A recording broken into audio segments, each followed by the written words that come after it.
This video is brought to you by Factor. Are you tired of the price tag that comes with ordering in, but you still lack the time to cook your own meals? Hey, I know, I'm lazy too. Well, Factor's got you covered. They will deliver pre-prepared meals straight to your door, which are ready to eat within minutes of opening the fridge. Meals like this delicious herb-crusted chicken. I don't know why I called it delicious. I mean, it's Factor, so it's going to be. I haven't tried it yet, so we will try it. Within 2 minutes, this will be ready. Just gotta give it a little bit of ventilation so it can steam properly without sogging up the food. Just pop it in the microwave, preferably in the center. Set it for 2 minutes and let it go.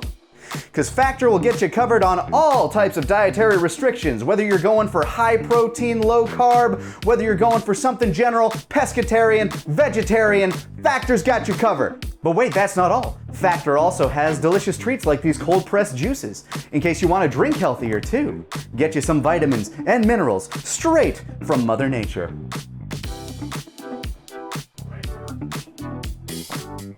Right from her earthy teat. Apple, beet, and ginger.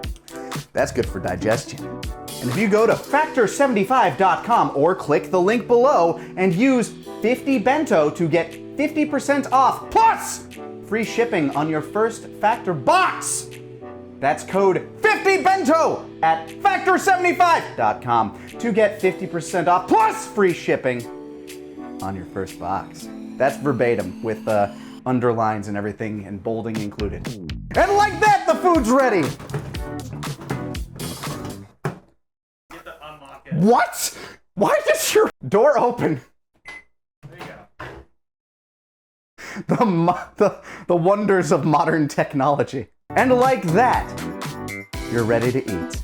No takeout and no price tag for takeout, no shopping at the grocery store. Save yourself some time, some effort, and a lot of headaches. Oh, and 50% of your money by going to factor75.com and using the code 50bento at checkout. You'll also get free shipping. So thank you once again to Factor. And we'll catch you guys on the next one. Give another ad to film. Get out of here. We're going another ad to film. Gotta go take off my pants. Yeah, get him, Turtle. Wait! Oh, Turtle battle stance! Oh my God! What? What's happening? Turtle's throwing fins! Get him, Turtle! Fuck him up! He brought the salt! He brought the salt! He brought the back fin!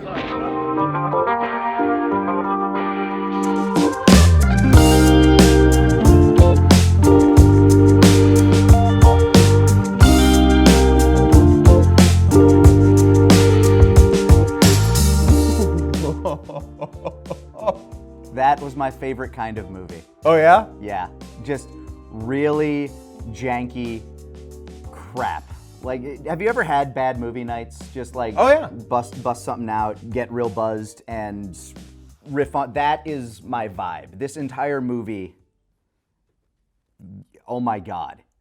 See, so for me, I'm not one of those people who just kind of like loves bad movies. I don't make a whole lot of time for them. I did have a bad movie night with a bunch of furries though, because it was just one of the groups that got together, and I've seen some pretty bad movies in my time. I think some of the worst movies I've ever seen have been with you specifically though. Yeah, probably by design. Though if I had to be completely honest, and I don't want to show my hand too much, this wasn't that bad. Oh no, okay, forgive me. Oh, it's not bad in like, but super janky, a little charming. Oh, it's bad. Like, Oh to be my clear, God, though. Korea, thank you. Yeah. So a little Son Goku, fight Son Goku, win Son Goku. This unsanctioned, unlicensed Dragon Ball movie from Korea that's almost 2 hours long. It is an hour and 45 minutes, and it feels like an hour and 45 minutes. Oh my God, it's so bizarre. It starts off with How bizarre? So bizarre. It starts off with the like being pretty manga and anime accurate. Yeah, no, it's actually sort of impressive. They even have that moment where Goku is writing the log, then plunges it into a bunch of smaller logs. I was sort of impressed. And Bulma shot him right in the face. Okay, yeah. Okay, so Crazy. It is sort of crazy. She's just driving a regular ass car, which that makes sense. I don't expect You're not gonna get like they do some customized shit though, which. Oh yeah, they do some crazy stuff throughout this movie. Some But stuff yeah, I she's didn't driving the expect car. She stops to check something. Goku comes up and she's like, "Hey kid, get out of the way of my car. Get out of that monster, lady." Monster walks out. "Hey kid." Get him! Look out, she's strapped! Ah! Wow! She just straight up shot at him for no reason. Fucking. She expected to mow down a child. A real child, because she thinks he's like, what, 10? Maybe? Yeah. He looks it. Yeah. He later claims to be 14, but that's also, like, in the manga, he was also wrong about it. So. Yeah. So, I do have to wonder if that was Toriyama being like, maybe 14 was a little too old. Maybe I should make him a little bit younger. Let's bring it back a little. I don't know. But either way, it's amazing and hysterical. I'd never heard of this piece before. Well, no, I had heard about it, but I'd never seen anything from it. Yeah, the only time we've ever mentioned it or brought it up before this is in our movies. Honorable mentions. It's one of the dishonorable mentions. I had seen some clips and some images from this movie. I never watched the entire thing because why would I? I was not ready for this fucking fever dream. Yeah, because I love Dragon Ball. I adore Dragon Ball. But if I can avoid bad Dragon Ball, if I know it's gonna be bad, I'm gonna avoid it. It's why I didn't watch Super Dragon Ball Heroes until we literally made it our job to do so. Mm-hmm. I could have gone my entire life without watching this, but I will say that my life has been made richer for it. I'll get those Power Rangers! Right?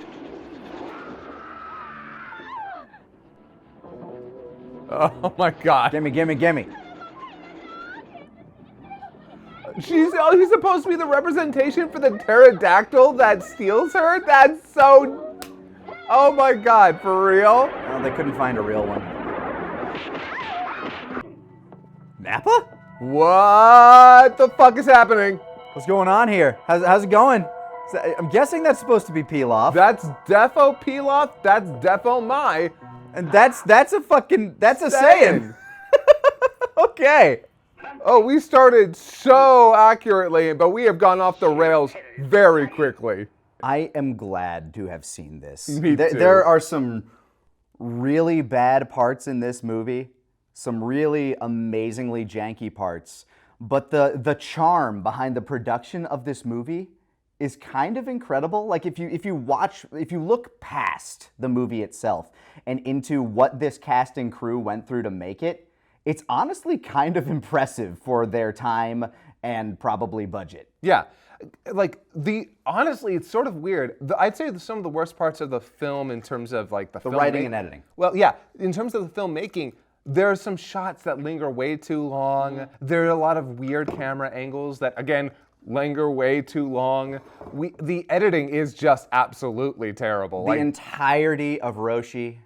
Oh, yeah. Hey, by the way, this movie has the worst Roshi. Worst Roshi. We found him. Yeah, there is no Roshi in any incarnation of Dragon Ball that is worse than this one, unless there's some weird Dojin out there.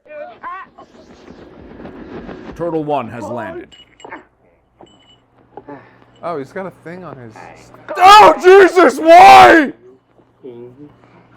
No!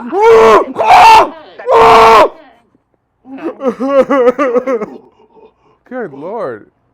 This guy sucks. Oh, Jesus, what did I do? I brought you. Wow, this Roshi is an asshole. He's very 80s comedy level of humor. Yeah. Like, it's absurd the length they go to try to show you that he's a pervert. Yeah, not just a pervert, but just an irredeemable asshole. Abusive bastard. Yeah, he's mean-spirited. He's like really just... he's a terrible dude. It's sort of amazing. I didn't know what to expect from Roshi in this film either, because most, like the first half of the film, or at least the first third of it, I think, like you don't see him. It's a lot of retelling the old stuff. The entire movie is the Pilaf arc. Like Yeah. the Search for the Dragon Balls arc. Which I'm sort of impressed by, because you'd think they might try and throw a bigger villain at the end, which they kind of sort of do, but don't. The thing is, they really change up how some of the characters operate. Oh I yeah. guess. Oh yeah. Like it's really weird. Some things are almost 1-to-1. Other things are completely what the fuck. Whoever was playing Pilaf though, whoever Korean Smeagol was fucking eating the entire movie. No, like that man was on 11. It's insane. No one was able to match his energy. It was crazy.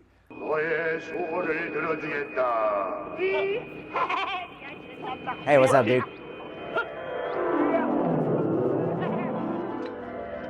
How did you know my wish?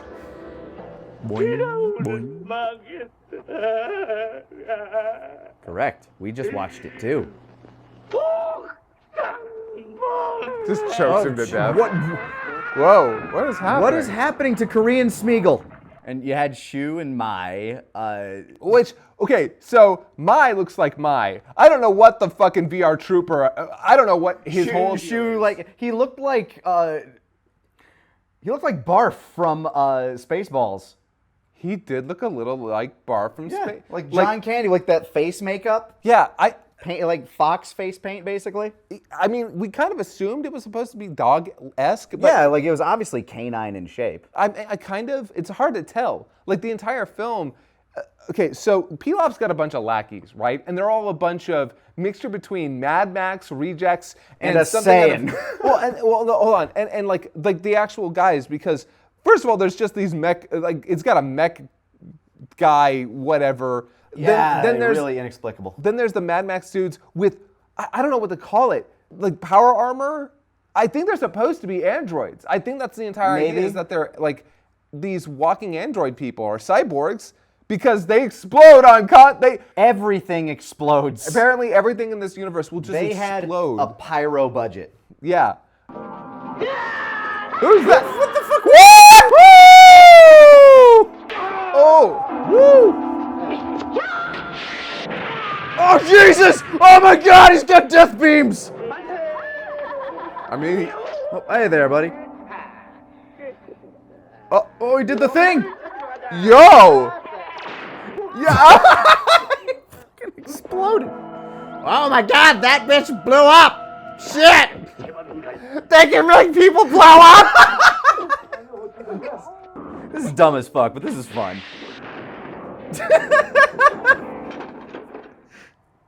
As somebody who... Oh! Oh! I was not ready! You were... It's amazing watching through this film.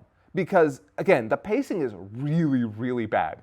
It's awful. Like, they'll have a whole shot of people walking up a sand dune.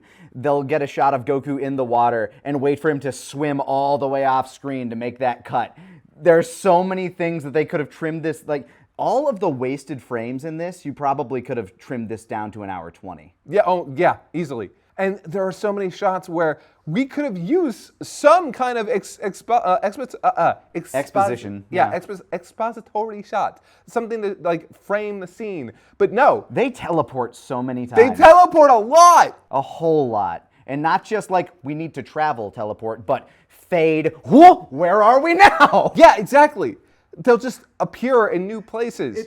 It felt like we were back watching Super Dragon Ball, like Dragon Ball, whatever the fuck, Heroes. Yeah, Super Dragon Ball Heroes. Yeah. It felt like we were watching that again, only in live action. Where are we now? Right? But my God, there's so much to talk about this bizarre movie. The thing I think my brain most focused on is all of the puppets. There's a lot of puppetry. Remarkable puppetry, too. Turtle? Okay, I'm sorry, Turtle looked fucking cool. So I'm noticing a few things that probably could have just been oh my God. We have Turtle.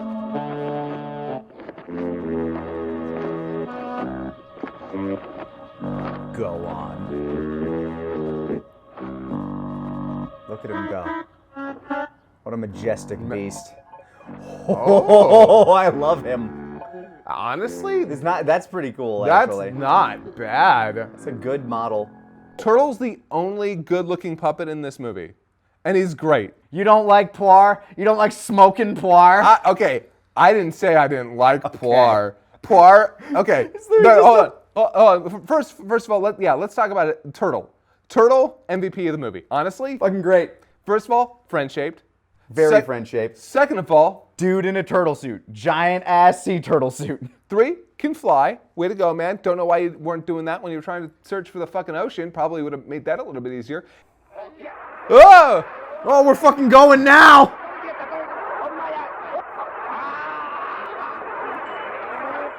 Turtle's fucking fast. What the fuck is happening right now?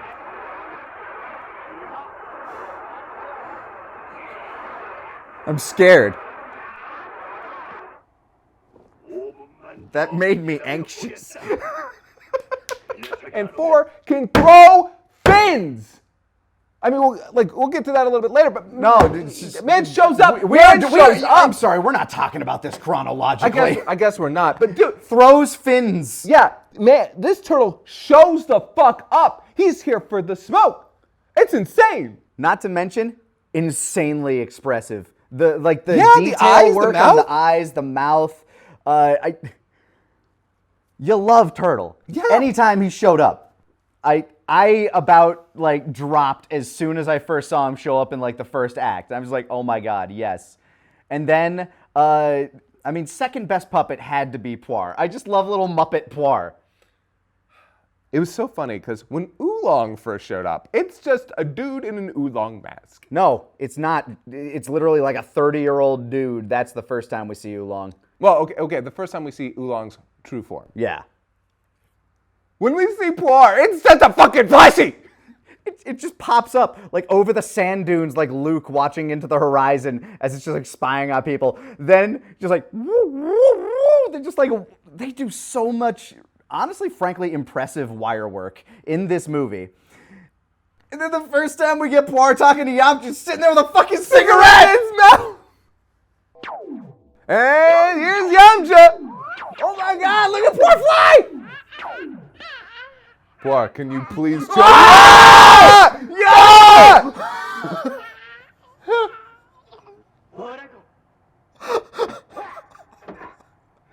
Whoa! Shit! Why is Poir smoking? Why is Yamcha so goated? Why? Why is Poir smoke? And for a moment, Yamcha's like fucking kicking ass too, like doing all these acrobats, like going up his cave wall, running down walls, and he looks the part. He, of all of the characters, he probably most looks the part. Oh yeah. Honestly, kind of like, I'm not really impressed by any of the costume design in this, but I am at least glad that most of the characters kind of do look, although, funny enough, most of the characters do look like they're supposed to look. Goku, out of any costume, out of any outfit they could have possibly gave him, they gave him basically the outfit that he stole from Shu. Yeah, the purple yellow. Yeah, which honestly, in terms of like looks for Goku, I don't hate it. But why did they go with that one for this film? Yeah, it's weird. It's a weird pull. Like the Goku doesn't look bad. Like it had to be a wig. Like they styled hell out of the hair. To the point that I'm kind of surprised they didn't give Bulma a wig. I'm also considering how much work they went through with all the other characters. Why didn't they just give Bulma, like, maybe she was just like, I don't want to wear a wig, it's going to ruin my hair, or there might have been, it might have just been as simple as that. She had nice enough hair in general. Just it's interesting that they, like, where they choose to be accurate. If I had to be honest with you, she's not a bad Bulma. She's actually, the actress in this, I could see her if this were like a full-on production, like a little bit like an official production with a real budget for maybe like a live-action show. She would have been a really fine Bulma, I think. And she was equally as insufferable as I remember. So it's like, I don't know. At least Bulma had a reason to take out a handgun. She just straight up. Yeah, she just whips out gats like on the ready. Yeah, no. Like I still couldn't get over that first scene with. It took me a while. I was just stunned. I had no idea. There's no reason in the scene that she first meets Goku. Just open fire. Yeah, and again, it's not just a single shot or a shot or two from like she goes rat-a-tat-tat. Yeah, with like a military-grade SMG. She has time to get out of her car and walk up to this literal child and just go full battle royale on him. Like, why? There's a lot of whys. There are. The biggest why I had was after they defeated Oolong, who was just trying to collect his child brides, they essentially kidnap him. Like, he's just with them. And they never establish why, just that he does. Yeah, they don't really talk about why the hell they brought him Oolong for the ride. He's just there. And I'm not gonna lie, I probably could have done without the scene where he just fully dropped trow and shits in a sand dune. Yeah, because they, so remember in the manga and anime where he takes the drug that makes him I think poop? just the clip can speak for itself. Oh, we're just gonna show the whole act, huh? Director's in there. I need you to actually shit on camera. We're method here. What? I just completely blacked out for a minute there. What just happened? You gotta wonder, what's that actor doing nowadays? What do you think he's doing? Do you think he's alive? You think he's alive? I think it was a child, so yes. Like, I don't know. They were about Goku sized. I don't think. Well, Okay, so you're not necessarily wrong on that front, but that whoever was in that suit was kicking and like, well. I mean, here's the thing: when you have a wider angle, you can swap out the actor under that big ass pig mask. Yeah, that's a good point. So like, it was probably multiple people. Well, whoever was in that costume, I hope they're doing well. I hope they can look back at that film, them squatting in a hole in the dirt. Somebody just sitting there in Korea talking to their grandkids. See that? That's my ass. I shit in that sand. You know, I actually shit for one of the takes. That's not the one that they demanded it. They demanded I do it. They didn't even use that take. They used that take for other things. My God,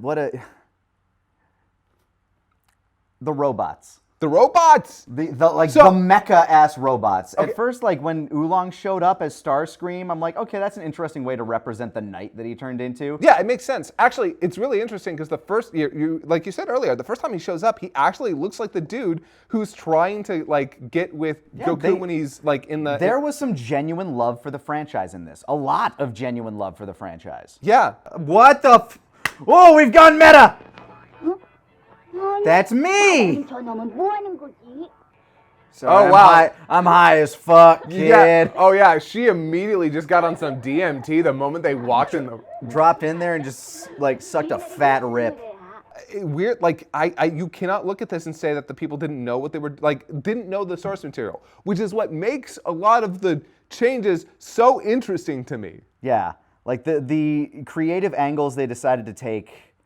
But yeah, we have the machine, because we got to talk about the robots a little bit, because yeah, when Oolong shows up, it's just like a mecha. He turns into like recolored Starscream for a bit, and then we have another mecha later on that just has like a shield. I don't know if these guys also make, like, you know, kaiju movies or something like as well, but they were pretty impressively built. Yeah, they're not bad. They do remind me of some, you know, Power Rangers, like some kind of Super Sentai. Yeah. They would have looked exactly so many of the costumes were Super Sentai. Yeah, especially fucking Shu with his like VR Troopers cop getup. Right? It's so interesting to me. It does make me wonder. Have they worked on certain productions like that? But there's another thing, though, something that I found very interesting. Mm-hmm. Throughout the movie, there's some weird-looking sets. Yeah. Some stuff where if this were made for the movie, they would have gone way over budget. Well, you can tell where the budget stops. It's at Roshi's house.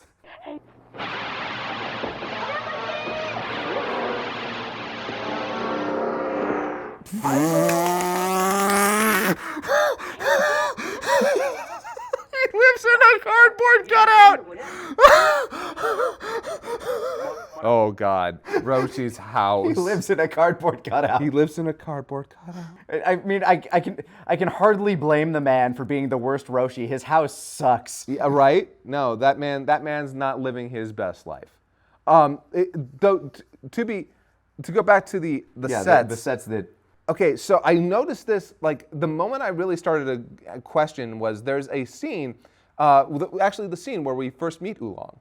It's in this weird courtyard with a bunch of white pillars, and I'm like, where the fuck is this?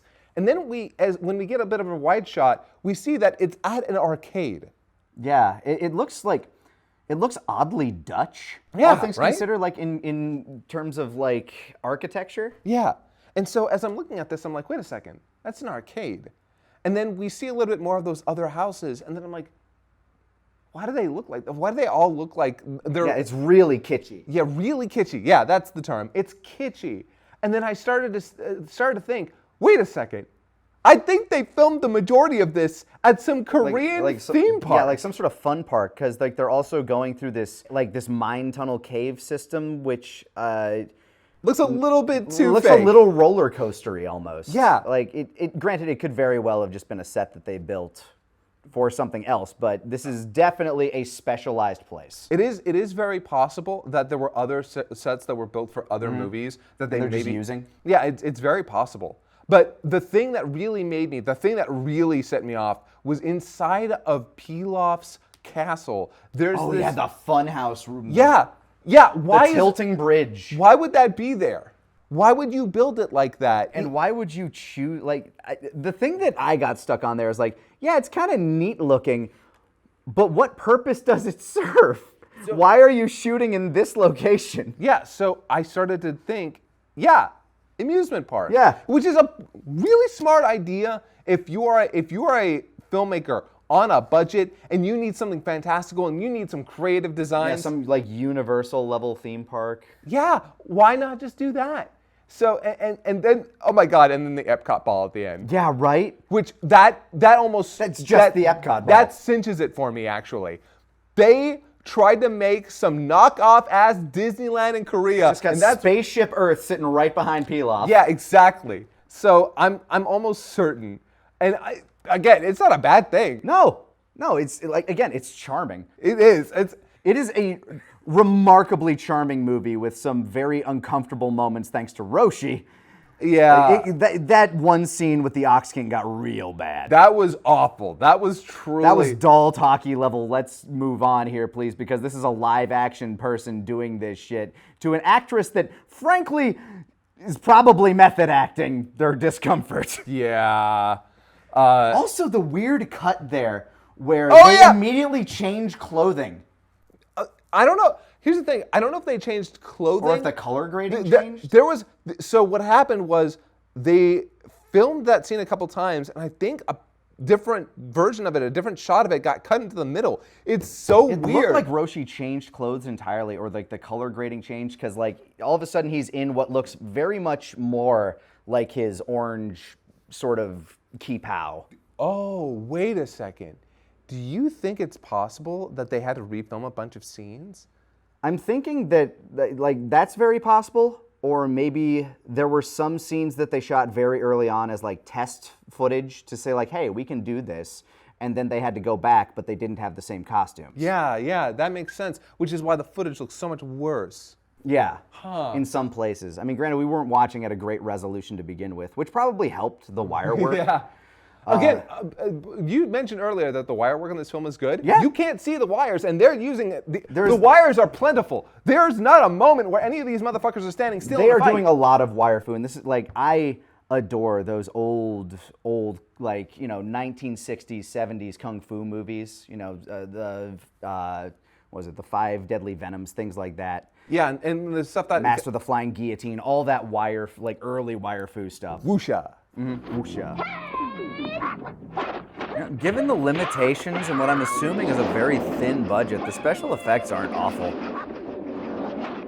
Obviously by today's standards. But they're doing a pretty good job hiding the wires. Yeah, actually, I'm very surprised by that very. Sorry, just watching this, I'm mesmerized. Oh.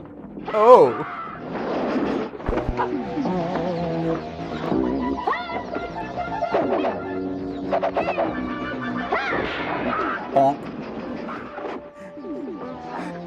I wonder what reuses more shots, this or GT. We're neck and neck. Yeah, I love those movies.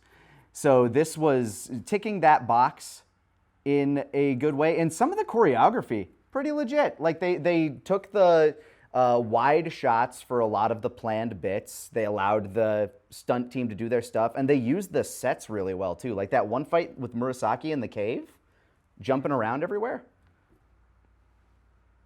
Hey folks, what do you think Murasaki looks like?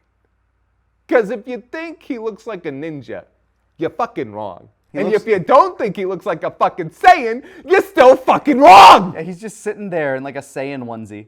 So that was 100%. The Saiyans were big at the moment. They were coming out with a Dragon Ball movie, and they were like, okay, we can't have a Dragon Ball movie without a Saiyan in it. Do you think it was so you think for them it was more of like a wink at the camera kind of thing? It's like, yeah, we know the franchise. Almost certainly. Because I think the script originally called for just a fucking ninja guy.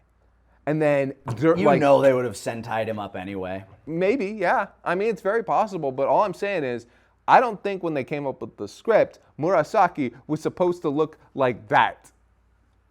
I'm wondering if that was just a detail that like they didn't really think about. It's like, throw him in a Saiyan suit, whatever. We don't really have anything else colorful to differentiate him from his pawns. Again, I definitely do think it was because the Saiyans at the time were very popular.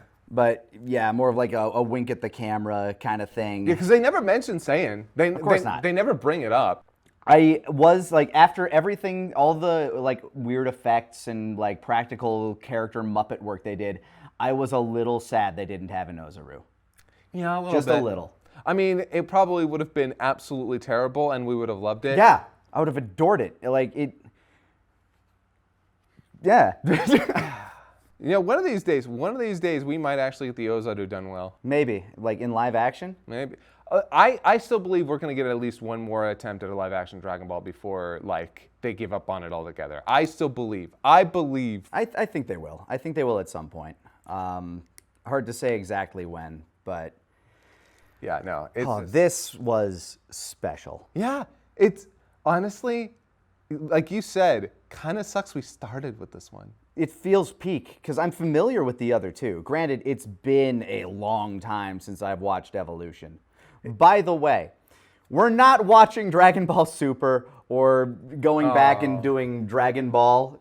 I know that there's love for that, but I can't, in all good conscience, spend an additional 100-some hours of my life talking about Super and watching it. Yeah, and let's be honest. Y'all know our opinions on Dragon Ball and Dragon Ball Super. Yeah. We don't need to go episode by episode for those, because when it came to GT, both he and I had gaps. With Super and Dragon Ball, we've watched both of those. Yeah, and even like discussed Super as it was coming out for that point. Yeah, exactly. Opinions really haven't changed. Yeah, for the most part. Yeah.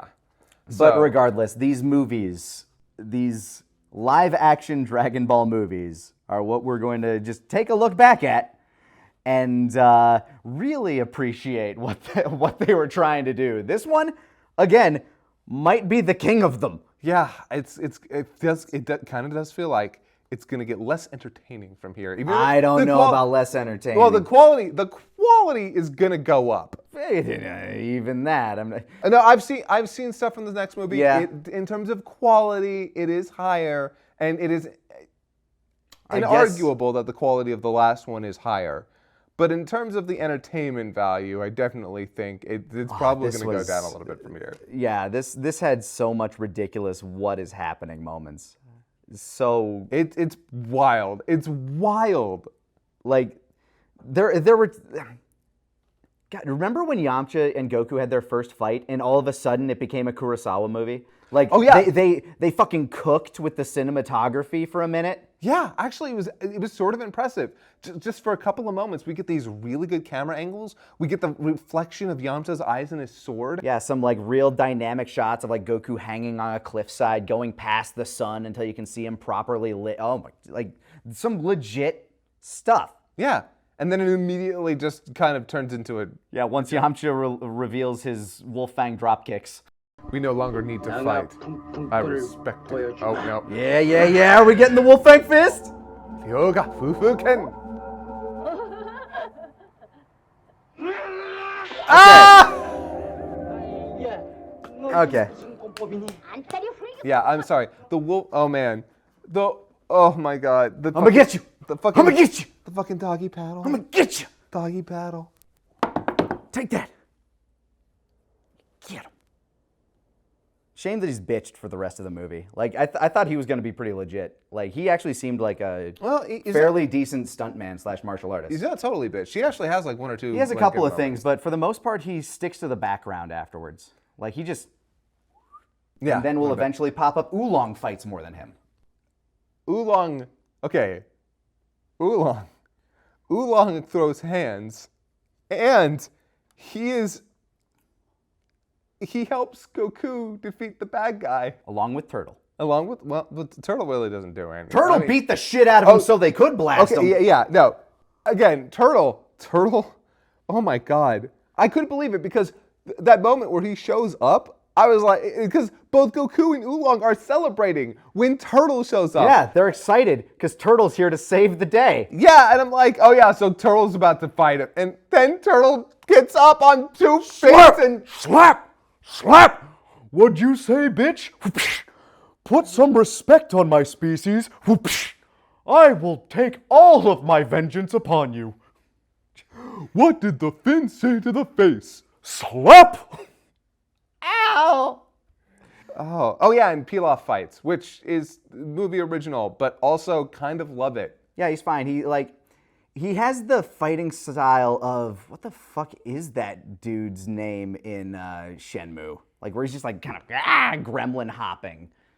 Yeah, I don't know. He uses gremlin through. Yeah, he's a real gremlin throughout. Yeah, He's kind of fantastic. He's kind of great. Nobody matches his energy. Not a single person. Oh, shit. Hold on. Oh, fuck. Ah! Ow! Shit. Oh, my dick. Oh, God. Why are you aiming at it? Oh, damn. I mean, Murasaki wasn't around to take it. True. Ow. Can you please just stop? Oh, my God. Let me up. I just want to get up. Ow. It's not even a comeback at this point. It's just kind of bullying. Oh, my God. He also knows the unnamed attack. Oh, yeah. Also, we have both Ox King and Chi-Chi. But by the way... Yeah, we just kind of abandoned them. Oh, yeah, Chi-Chi... They just get forgot about real quick. Yeah, like, it's sort of interesting. They do the whole thing with Ox King and Mount Frypan. And as soon as Chi-Chi is saved, like... They just peace out. Yeah, they peace out, and they never bring her up again. Which is, whatever. This movie's not getting a sequel. Oh, no. Unless... Well, I just found it. I found it very funny because it's like, hey, you've included this whole Chi-Chi subplot. Also, Chi-Chi caught a body. Like, she just kills a dude. Yeah, she kills a man. Which, again, we don't know how human these things are. We don't know if they're real people, if they're cyborgs, if they're androids. And you could talk about AI and all that, and whether or not they're sentient. But she kills one. She straight up murders one with her Floating head boomerang. Yeah, which again. The prop work is honestly very impressive. For the time and the budget, yeah. And also, why would you include this? I mean, I love it. I'm glad you did, but there's just like, it just kind of feels like, wow, you really included every small detail you possibly could while changing other ones significantly. Like the way they made the Nimbus work. I mean, it's not gold, and clearly for most of the parts where it's moving and you see the background moving behind Goku, it's literally just a truck bed full of cotton. Yeah. With some dry ice or liquid nitrogen up front to create little wisps. I mean, what they did was impressive. There are some scenes where it's the actor, or at least a stuntman. Yeah, standing on it as it's being wired around. Yeah, which looks unsafe. But he's keeping steady footing on it. I'm like, okay, was this? I think they got him like strapped in there. The footage might have been sped up, but it's definitely sped up. It looks impressive, and like again for the time. And they have like another version of it where there's like a cardboard caricature on top of it for like whoosh, whoosh, whoosh into the camera shots. Yeah. That are always really fast, so you can just barely tell that that's not a person. It's Goku shape. Yeah. But it's little things like that that's just very charming. The way they represent the capsules. Like she just throws into the middle of a field and then the front lights of a cabin turn on. It's like, there you go, house is here. Yeah. Well, it's kind of cute because they're basically fireworks, and it's almost as if the fireworks, every little bit of them is making the because it's not just a house. There's also like a courtyard. and everything. It's so neat. It's honestly. And the fact that they tried to Toriyamify actual vehicles, like the motorcycle that they just put a bunch of different plumbing pipes on, or Yamcha's car where they just ripped off the 2 rear doors and the hood. I wouldn't say they try to Toriyamify because. But you know what I mean though, right? But where they they try to make it look more mechanical. Well, they certainly tried to make it look less of our world. Yeah. They tried to do something a little bit more fantastical with it, which I appreciate. Like, there's so much love and energy that went into this movie. It's really impressive. Like, as easy as it is to say that it looks and sounds and is edited like garbage. Edited like total trash. Yeah. This needs a re-edit. Yeah, it is really impressive, the amount of time and effort that went into this movie. None of it into the music, though. I will say that. None of it into the music. Yeah, I tuned it out for the most part. There's times where, like, there was a sound happening, and you then couldn't tell. Yeah, and there's no explanation for it. Yeah, you couldn't tell if that's the soundtrack or if there's a sound in the scene. It's impossible to tell. It's just crazy. This movie is like, okay, get something to put your mind in a different state. Some sort of intoxicant. Yep. And just watch. Because I don't think, no matter like what we say, like whatever clips we've shown, I don't think they'll possibly do it justice. Yeah, and you can also find this on Internet Archive. That's actually where I found it. Yeah. It's also like on YouTube. It's an unsanctioned film. There's no copyright. Unlicensed. It's just out there. Find it in the ether, enjoy it with some friends, get some drinks, and just, holy crap. Like, if you have a bad movie night with your friends, this is peak. Especially if you're like an anime, like if you and your friends love Dragon Ball and or anime and have a bad movie night, go wild. This is so good. So I guess, in theory, it's downhill from here. Yeah. As we move on to The Magic Begins. The Magic Begins. I think that's what it's called. Please tell me we're watching the dub. I don't remember if I got the dub. God, I hope we get the dub. I do hope we have the dub. Also, you like wuxia? I do. I've been watching through a little show called Thunderbolt Fantasy. Have you? Yes. Thunderbolt Fantasy is... So, the entire idea is that it's wuxia with puppets. Mm-hmm. They're about, like, I'd say half human size. Like you know, the old Thunderbird things. By the guy who made Psycho-Pass and Madoka Magica. It is one of my favorite shows right now. The wuxia action is crazy. The soundtrack slaps.